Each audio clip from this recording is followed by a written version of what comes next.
أعوذ بالله من الشيطان الرجيم بسم الله الرحمن الرحيم تصدیق کی مہر نہیں ہے، اس عمل کو میں نے ویریفائی نہیں کیا، فہو رد. جن کے بارے میں قرآن کہتا ہے عاملۃ ناصبہ تصلی نارا حامیہ، نارا حامیہ، ان کو دہکتی ہوئی آگ میں پھینک دیا جائے. اللہ وبرکاتہ. اللہ قریب آ جائیں، جتنی خیر کی جگہوں کے قریب ہو کے بیٹھا جائے اللہ کی اتنی رحمت قریب آتی ہے. الحمدللہ رب العالمین، حمد الشاکرین، والصلاة والسلام علی نبینا محمد وعلی آلہ وصحبہ الغر المحجلین غر المیامین وعلى من تبعهم بإحسان إلى يوم الدين وسلم تسليما كثيرا. وبعد،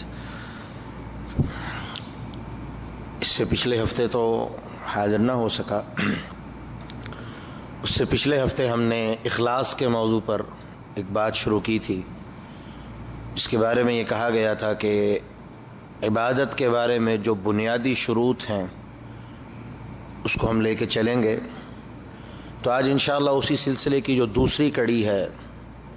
وہ بیان کریں گے. اس درس میں ہم نے یہ بات کی تھی کہ اخلاص اصل میں اس چیز کا نام ہے کہ اللہ سبحانہ و تعالیٰ کی خالص اسی کی عبادت کی جائے اور کسی کو کسی طرح بھی اس کے ساتھ عبادت میں کسی طرح بھی شریک نہ مانا جائے، نہ سفارش میں، نہ عبادت میں، نہ کسی اور طرح میں. اس چیز کا ہی دوسرا نام ہم نے بیان کیا تھا، وہ شرک ہے، جس سے رب العالمین نے ہمیں بچنے کے لیے حکم دیا ہے. اب اسی ضمن میں جو اگلی بات ہم کرنے چلے ہیں، جو عبادت کے بنیادی ضابطوں میں ایک ضابطہ ہے، عبادت کی قبولیت کے لیے جو بنیادی شرطیں ہیں ان میں سے ایک شرط ہے اخلاص کے بعد دوسری چیز وہ ہے کہ عبادت، جو شیخ نے بھی اپنے خطبے میں بیان کی تھی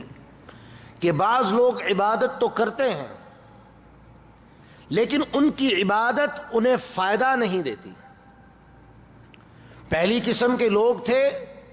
جو اللہ رب العالمین کے لیے عبادت کرتے ہی نہیں، ان کی عبادت ہے ہی غیر اللہ کے لیے. دوسری قسم کے لوگ ہیں جو اللہ رب العالمین کی عبادت تو کرتے ہیں لیکن ان کی عبادت انہیں فائدہ نہیں دیتی. کیوں؟ اس چیز کو بھی جس کے بارے میں ہم بات کرنے جا رہے ہیں رسول اللہ صلی اللہ علیہ وسلم نے شرک اصغر کہا ہے، اور اس کے بارے میں رسول اللہ صلی اللہ علیہ وسلم نے فرمایا، صحابہ جانتے ہو، ان اخوف ما اخاف علیکم، سب سے خطرناک چیز جس کے بارے میں تمہارے بارے میں ڈرتا ہوں، جانتے ہو وہ کیا ہے؟ صحابہ نے کہا جی نہیں اللہ کے رسول ہمیں نہیں پتا. یہاں پر علماء نے ایک باریک اور لطیف نقطہ بیان کیا ہے کہ ایک بہت بڑی بات ہے کہ رسول اللہ صلی اللہ علیہ وسلم صحابہ سے سوال کر رہے ہیں کہ بتاؤ ایک بڑی ہی خطرناک چیز ہے جس کے بارے میں تمہارے بارے میں ڈرتا ہوں کہ کہیں تم اس میں مبتلا نہ ہو جاؤ، جانتے ہو وہ کیا ہے؟ تو صحابہ نے کہا نہیں اللہ کے رسول ہمیں نہیں پتا. تو علماء بیان کرتے ہیں کہ اس چیز کا مطلب یہ ہوا کہ وہ چیز صحابہ کے علم میں بھی نہیں تھی جو اللہ کے رسول صلی اللہ علیہ وسلم کے پاس اور ساتھ رہنے والے لوگ تھے. ہم جب تک اس چیز کے بارے میں پتہ نہیں کریں گے، جب تک ہم اس چیز کو جاننے کی کوشش نہیں کریں گے، جب تک دین کی مجلسوں اور حلقات سے ہم نہیں جڑیں گے، ہمیں کیسے پتہ چلے گا؟ اور یہی وہ حدیث ہے رسول اللہ صلی اللہ علیہ وسلم کی جس کے ابو بکر رضی اللہ عنہ راوی ہیں کہ رسول اللہ صلی اللہ علیہ وسلم نے فرمایا، الشرک اخفی من دیب النمل، شرک وہ چیونٹی کی آہٹ سے بھی زیادہ خطرناک اور خاموش ہے. رب العالمین صرف چونٹی کی آہٹ سن سکتے ہیں، کسی انسان کے کانوں میں اتنی طاقت نہیں کہ وہ چونٹی کی آہٹ کو بھی سن سکے. اور اللہ کے رسول کیا فرما رہے ہیں کہ الشرک اخفی من دیب النمل، یہ شرک چونٹی کی اس آہٹ اور چلنے کی جو آواز ہے اس سے بھی زیادہ خاموش اور خطرناک ہے۔ صحابہ نے سوال کیا اللہ کے رسول صلی اللہ علیہ وسلم وہ کیا چیز ہے؟ تو رسول اللہ صلی اللہ علیہ وسلم نے جواب دیا الریا، ریاکاری کرنا۔ اور اسی کو اللہ کے رسول صلی اللہ علیہ وسلم نے اپنی زبان مبارک سے شرک اصغر فرمایا ہے کہ یہ شرک اصغر ہے۔ اب اس کو سمجھنے کی طرف آتے ہیں۔ انسان عبادت تو اللہ کی کر رہا ہے، لیکن عبادت کرتے ہوئے ایک بات ہمیشہ یاد رہے، انسان جو بھی عبادت کرتا ہے اس کے بدلے میں اس کی صرف ایک نیت ہونی چاہیے، اور صرف ایک نیت ہونی چاہیے، اور وہ کیا؟ کہ میں یہ عبادت اپنے اللہ کو راضی کرنے کے لیے کر رہا ہوں، اس کے حکم کی پابندی کرتے ہوئے، اس کو راضی کرتے ہوئے یہ عبادت کر رہا ہوں۔ جیسے ہی عبادت تو اللہ کی ہی ہوگی، لیکن جیسے ہی رضا کسی اور کی مطلوب ٹھہری،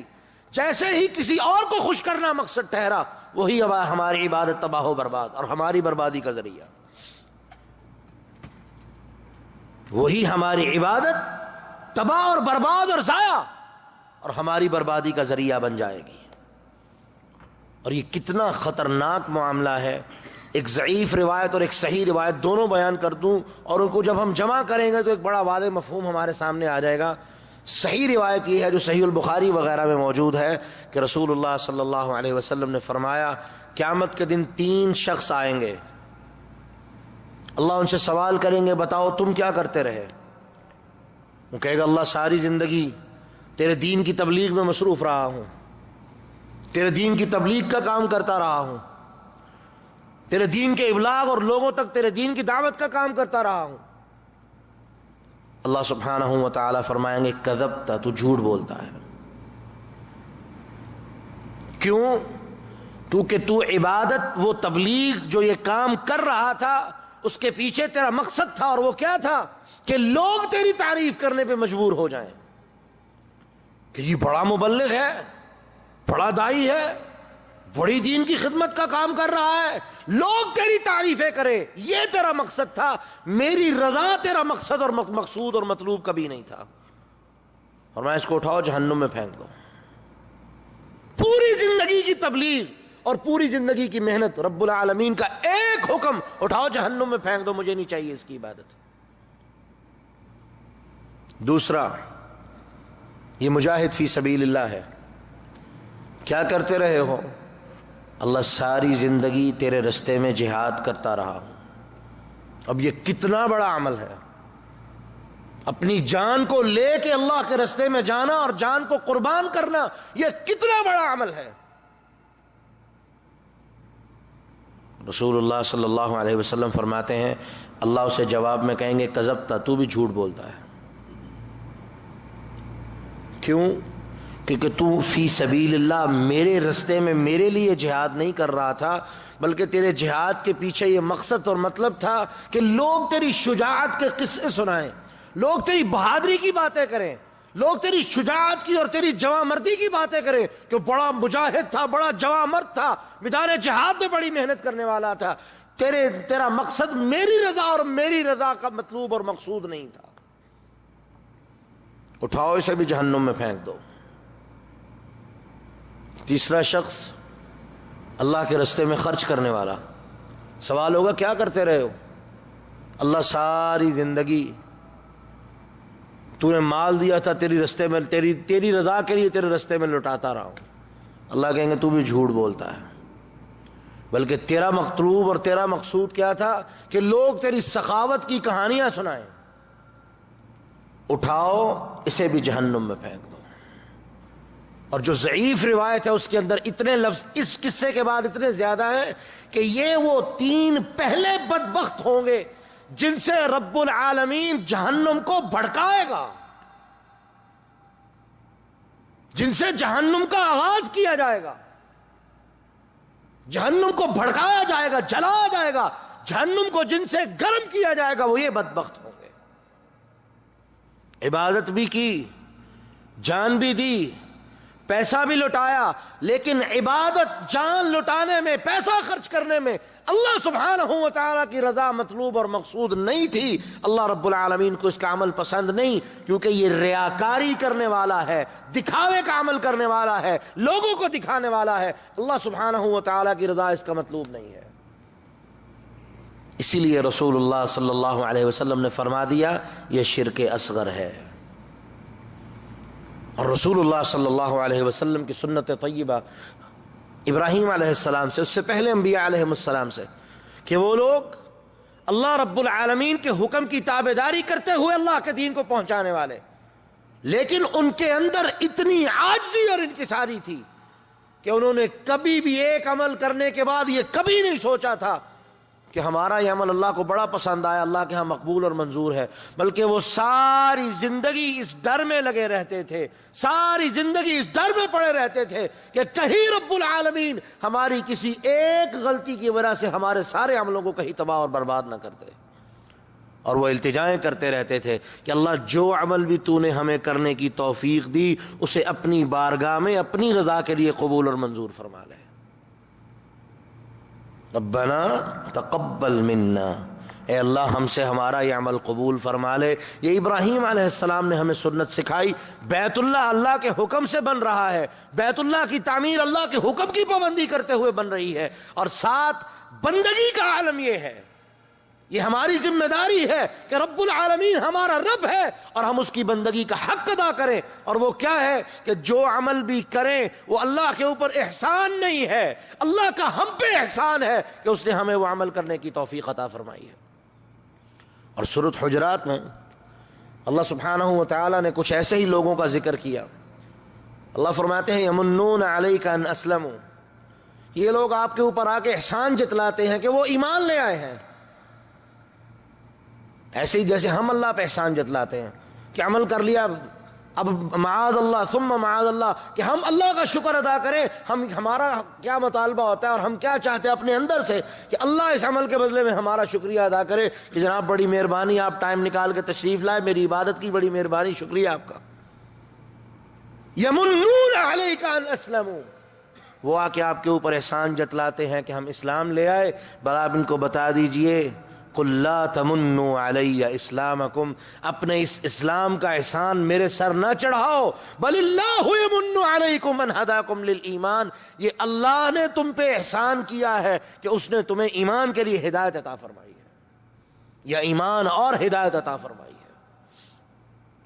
یہ اللہ رب العالمین کا احسان ہے کہ وہ کسی کو عبادت کی توفیق دے، اور ایسی عبادت کی توفیق دے جو خالصتاً اسی کے لیے ہو اور اس کی رضا کے لیے کی جانے والی عبادت ہو۔ یہ اللہ رب العالمین کی توفیق ہے۔ اب جب یہ دو کام مکمل ہو گئے، نمبر ایک عبادت بنیادی نیت میں اخلاص، کہ عبادت خالصتاً اللہ رب العالمین کے لیے۔ اگر نیت میں اخلاص نہیں کہ عبادت اللہ کے لیے نہیں دی، کسی اور مقصد کے لیے یا کسی اور کے لیے ہے، پھر تو سرے سے ہی معاملہ ختم، وہ عبادت اللہ کے لیے ہے ہی نہیں، وہ عبادت اللہ کے لیے ہے ہی نہیں۔ اور اگر نیت میں اخلاص موجود ہے کہ میں عبادت صرف اللہ کی کر رہا ہوں، تو وہاں یہ نیت بھی ہونا ضروری ہے کہ اس عبادت کے بدلے میں میں رب العالمین کے حضور جو عاجزانہ ایک عرض پیش کرنا چاہتا ہوں وہ کیا ہے کہ اللہ یہ عمل میں تیرے لیے کر رہا ہوں اور تیری رضا کے لیے کر رہا ہوں، اپنی بارگاہ میں سے قبول فرما لے۔ یہ وہ دو شرک کے باب ہیں، یہ دو شرک کے باب ہیں۔ جب یہ صاف ہوں گے، جب یہ کلیئر ہوں گے، جب ان سے انسان مکمل طور پہ پاک اور صاف ہوگا، تو اس کی عبادت کی ایک بنیاد، مکمل اور بہترین بنیاد تیار ہو جائے گی۔ اس کے بعد اس کے اوپر جو اس نے عمارت بنانی ہے، اپنی عبادت کی بنیاد کے اوپر جو عمارت تعمیر کرنی ہے، اس کا طریقہ، اس کا ڈیزائن اللہ رب العالمین نے ہمیں عطا کیا ہے، اور اس کے اندر دو شرطیں رکھی ہیں۔ اب اللہ کی توفیق سے ان شرطوں کے بارے میں ہم آئندہ درس میں بات کریں گے کہ وہ دو شرطیں کیا ہیں، کن شروط کی بنیاد کے اوپر ہم نے وہ عمارت تعمیر کرنی ہے، کس طرح سے وہ عمارت تعمیر کرنی ہے۔ جب یہ بنیادی طور پہ 4 کام مکمل ہو جائیں گے یا 3 کام مکمل ہو جائیں گے، انشاءاللہ اس کے بعد ان شروط کو پورا کرنے کے بعد جو عمل ہم کریں گے وہ انشاءاللہ اللہ رب العالمین کے ہاں مقبول اور منظور ہوگا۔ وگرنہ ایک بات یاد رکھیے، دین کے اصول بڑے سیدھے ہیں۔ دنیا میں کیا ہوتا ہے، سپلی آ جائے تو دوبارہ دینے کی گنجائش موجود ہوتی ہے۔ دین کا معاملہ ایسے نہیں، 3 بنیادی یا 4 بنیادی اصول ہیں، ایک ضائع ہوا باقی 3 بھی ضائع، مکمل فیل۔ جب پابندی کرنی ہے تو 4 پورے کی پابندی کرنی پڑے گی، کسی ایک کو بھی ضائع کرنے کی گنجائش اور اس کا امکان موجود نہیں۔ اور جہاں ہی ہم نے کسی ایک کو ضائع کیا، اور یہ وہی بات ہے جو رسول اللہ صلی اللہ علیہ وسلم نے بیان فرما دی کہ اسلام کی 5 بنیادیں ہیں، ستون ہیں اسلام کے، فرمایا جس نے ان میں سے کسی ایک کو ضائع کیا اس نے اسلام کی مکمل عمارت کو تباہ اور برباد کر دیا ہے۔ یہ اسلام کے جتنے اصول اور ضابطے اور شروط ہیں ان کے اندر یہ تطبیق یعنی ایک جڑا ہوا پن ہے، ایک جڑاؤ ہے کہ جب بھی عمل کیا جائے گا ان 4 کو ملحوظ خاطر رکھا جائے گا، اور جب بھی کسی ایک کو ضائع کر دیا گیا وہ 4 کی 4 خود بخود ضائع ہو جائیں گے۔ اس لیے اللہ سے دعا کرتے رہنا چاہیے۔ اور وہی جو عائشہ رضی اللہ عنہا کی روایت شیخ نے اپنے پچھلے خطبے میں بیان کی تھی کہ سیدہ عائشہ رضی اللہ عنہا نے سوال کیا کہ اللہ کے رسول صلی اللہ علیہ وسلم وہ کون لوگ ہیں جو عمل کرنے کے بعد بھی ڈرتے رہتے ہیں، جو عمل کرنے کے بعد بھی ڈرتے رہتے ہیں؟ سورۃ مومنون کی آیت کی تفسیر پوچھی تو رسول اللہ صلی اللہ اور کیا کہا کہ اللہ کے رسول یہ وہ لوگ ہیں جو زنا کرنے والے اور ڈاکے ڈالنے والے ہیں؟ کہا نہیں، یہ وہ لوگ ہیں جو اللہ کے لیے عمل کرنے والے ہیں، اللہ کے سبحانہ و تعالیٰ کی رضا کے لیے عمل کرنے والے ہیں، اخلاص سے عمل کرنے والے ہیں۔ ان کے دل میں یہ ڈر رہتا ہے کہ کہیں اللہ رب العالمین ہمارے عمل کو ضائع نہ کر دے، کہیں اللہ رب العالمین ہماری کسی بات پہ ہم سے ناراض ہو کے ہماری محنت کو تباہ اور برباد نہ کر دے۔ یہ وہ لوگ ہیں، اور یہ مومن کی نشانی ہے کہ مومن جب نیکی کرتا ہے تو اللہ کا شکر ادا کرتا ہے، اور جب گناہ کرتا ہے اس کے اوپر ندامت اور شرمندگی کا اظہار کرتا ہے۔ کبھی نیکی کر کے وہ تکبر نہیں کرتا اور گناہ کر کے وہ زمین پہ اتراتا نہیں، یہ مومن کی شان نہیں ہے۔ اس لیے یہ 2 بنیادی یا ایک ہی چیز کے 2 بنیادی رخ جو ہم نے بیان کیے جو عبادت کے لیے شرط ہیں، ان کو مکمل کیجئے، عبادت کی جو ایک بنیاد ہے وہ تیار ہو جائے گی۔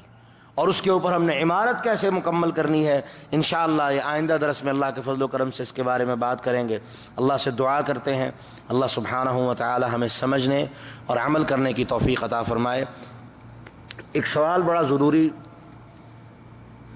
آج کل بعض ٹی وی چینلوں پہ یہ بھائی نے کل سوال کیا اور یہ بڑا ضروری سوال تھا، اس لیے میں چاہتا ہوں کہ یہاں بھی اور انشاءاللہ مسجد شہداء میں بھی رات کو بات کریں گے۔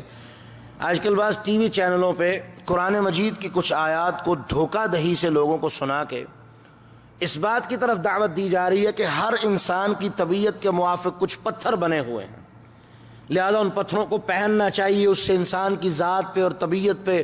بڑے اثرات واقع ہوتے ہیں اور بڑے فوائد ہوتے ہیں۔ میرے بھائی ایک بات یاد رکھ لیجئے سب سے پہلے کہ قرآن مجید کی ان آیات جن آیات سے انہوں نے استدلال کیا سورۃ الرحمن کی آیتوں سے کہ یخرج منہم اللؤلؤ والمرجان، کہ سمندروں میں سے لؤلؤ والمرجان یہ 2 پتھر ہیں جن کے نام ہیں یہ نکلتے ہیں، انہوں نے اس سے استدلال کیا کہ جی اللہ رب العالمین نے ان پتھروں کو انسانوں کے لیے پیدا کیا ہے کہ انسان اس کا استعمال کرے، پہنے۔ 100% غلط اور جھوٹا استدلال ہے، ایک بات۔ دوسری بات وہ کیا کہتے ہیں جی ہر شخص اپنی تاریخ پیدائش پہلے بتائے، اس کے حساب سے ہم اس کو انگوٹھی دیں گے۔ یہ تمام کا تمام حساب کتاب کا جو علم ہے، ماں کے نام سے حساب کرنا، آپ جانتے ہوں گے اکثر عامل بابا کے پاس آپ جاتے ہیں تو کیا ماں کا نام بتائیں جی، اپنا نام بتائیں، یہ ماں کے نام سے حساب، تاریخ پیدائش سے حساب، ستاروں کے حساب سے، کسی طرح سے بھی حساب کتاب کا جو علم ہے یہ خالصتاً علم نجوم اور شرک والا علم ہے، یہ قطعاً اسلام کا علم نہیں ہے، ایک بات۔ اور یہ وہی علم ہے جس کے بارے میں رسول اللہ صلی اللہ علیہ وسلم نے فرمایا اور ان لوگوں کو نام دیا عراف اور کہان، کہ یہ نجومی ستاروں کے ذریعے سے باتیں کرنے والے، اور کاہن یعنی اپنے پاس سے خیالاتی اور تصوراتی اور شیطان جو ان کے دماغ میں باتیں ڈالتا ہے اس کی بنیاد کے اوپر غیب کی خبریں دینے والے باتیں ہوتے ہیں کہ جی آپ یہ پتھر پہنے، آپ کا نام یہ ہے، جی تاریخ پیدائش یہ ہے، آپ کا جو سٹار ہے وہ یہ بنتا ہے، اس کے بعد آپ یہ پتھر پہنے، آپ کے اوپر یہ ہوگا یہ ہوگا یہ ہوگا۔ یہ تمام کے تمام وہ کام وہ لوگ کرتے ہیں جو کاہن ہیں، نجومی ہیں، اور یہ خالصتاً شرک ہے۔ اور ایسے لوگوں کے پاس جانے کے بارے میں رسول اللہ صلی اللہ علیہ وسلم نے صحیح مسلم کی روایت میں واضح فرما دیا، جو شخص من اتا عرافا او کہانا، جو شخص کسی عراف یا کہان کے پاس گیا، صرف گیا، اگلی بات بعد کی، صرف گیا، فرمایا 40 دن تک اللہ اس کی کوئی عبادت قبول نہیں کرتے۔ نمبر 1۔ نمبر 2، اگر گیا اور اس نے کوئی ایسی بات بتا دی اور اس نے کہا جی بالکل ایسا ہی ہے، بالکل جی آپ جو بیان کر رہے ہیں 100% صحیح ہے، یا واقعی ایسا ہوتا ہے، فرمایا فَهُوَ الَّذِي كَفَرَ بِمَا أُنزِلَ عَلَى مُحَمَّدٍ، یہ وہ شخص ہے جو محمد الرسول اللہ صلی اللہ علیہ وسلم پر آنے والی شریعت کے ساتھ کفر کرنے والا ہے اور اس کا انکار کرنے والا ہے، یعنی کافر ہے۔ اس لیے وہ تمام کے تمام رستے، جو پتھروں کے رستے ہوں یا شرک کے رستے ہوں یا کوئی اور رستے ہوں، یہ تمام کے تمام یا جادو کے رستے ہیں یا شرک کے رستے ہیں یا نجومیوں کے رستے ہیں، اور اسلام ان تمام رستوں کو بند کرتا ہے۔ جو کوئی شخص کسی ایسے رستے پر چلنے والا ہو اسے روکیے، منع کیجیے، سمجھائیے، یہ ہماری ذمہ داری ہے، کیونکہ وہ شرک کے رستے پر چل رہا ہے اور اپنے ایمان کو یا تو وہ ضائع کر چکا ہے یا عنقریب اپنے ایمان کو ضائع کرنے والا ہے۔ اسلام کے اندر کوئی چیز ایسی نہیں ہے، کوئی چیز اسلام نے ہمیں ایسی نہیں سکھائی۔ اور آخر میں وہ لوگ جو رسول اللہ صلی اللہ علیہ وسلم کی انگوٹھی سے استدلال کرتے ہیں، اس کے بارے میں صحابہ نے واضح بیان کر دیا، کسی ایک صحابی نے نہیں، کئی صحابہ نے بیان کیا، اور میں 2 بڑے نام لے لوں، عائشہ اور انس رضی اللہ عنہ۔ عائشہ بیوی ہیں، انس غلام ہیں، دونوں نے واضح کر دیا کہ رسول اللہ صلی اللہ علیہ وسلم نے انگوٹھی کسی شوق کی خاطر نہیں پہنی تھی، بلکہ وہ آپ کی مہر تھی، وہ سٹیمپ کا کام لیتی تھی۔ رسول اللہ صلی اللہ علیہ وسلم کی اس انگوٹھی پر محمد الرسول اللہ کا لفظ لکھا ہوا نقش تھا، اور آپ جب کسی کو خط بھیجتے اس انگوٹھی کو بطور سٹیمپ اس کے اوپر لگایا کرتے تھے، اس انگوٹھی کے اوپر سیاہی لگا کے مہر کے طور پر اس خط کے اوپر لگاتے تھے تاکہ واضح ہو جائے یہ میری مہر ہے، کیونکہ رسول اللہ صلی اللہ علیہ وسلم لکھنا پڑھنا نہیں جانتے تھے، آپ اپنا نام بھی نہیں لکھ سکتے تھے۔ اس لیے یہ تمام کے تمام ایسے حربے یہ ایمان کو ضائع کرنے کے حربے ہیں۔ ایسے حربوں سے خود بھی بچیے اور اپنے تمام دوست احباب کو بچائیے اور ان کو دعوت دیجیے کہ اس رستے کو ترک کر دیں، بلکہ ہو سکے تو وہ ٹی وی چینل والے جو ہیں جو پروگرام اور ایڈ اس طرح نشر کر رہے ہیں، ان کے نمبر بھی انہوں نے واٹس ایپ وغیرہ کے نمبر دیے ہیں، ان کو یہ پیغام بھجوائیں کہ خدا را لوگوں کے ایمانوں کے ساتھ کھلواڑ نہ کرو، ان کو یہ دعوت دیں، یہ ہماری ذمہ داری ہے۔ اللہ رب العالمین ہمیں شرک کے تمام رستوں سے محفوظ فرمائے، اور وہی دعا اور آخری بات جو رسول اللہ صلی اللہ علیہ وسلم نے ابو بکر رضی اللہ عنہ کو سکھائی کہ شرک وہ چیونٹی کی آہٹ سے زیادہ خطرناک ہے، اس لیے تم اللہ سے دعا کیا کرو، اللہم انی اعوذ بک ان اشرک بک وانا اعلم، اے اللہ میں تیری پناہ میں آتا ہوں کہ میں تیری ذات کے ساتھ ذرہ برابر بھی شرک کروں اور میرے علم میں ہو اور میں جانتا ہوں کہ یہ شرک ہے، وَأَسْتَغْفِرُكَ لِمَا لَا أَعْلَمُ، اور اللہ اگر انجانے میں کہ مجھے پتہ ہی نہیں اور میں تیری ذات کے ساتھ کوئی شرک کر دوں، اللہ میں اس لا علمی کے لیے تیرے حضور معافی کا طالب ہوں، اپنی رحمت سے میری اس لا علمی کو معاف فرما دے، میری اس کوتاہی کو معاف فرما دے، اور اللہ شرک جیسی لعنت سے ہمیں محفوظ فرما۔ وآخر دعوانا الحمد للہ رب العالمین۔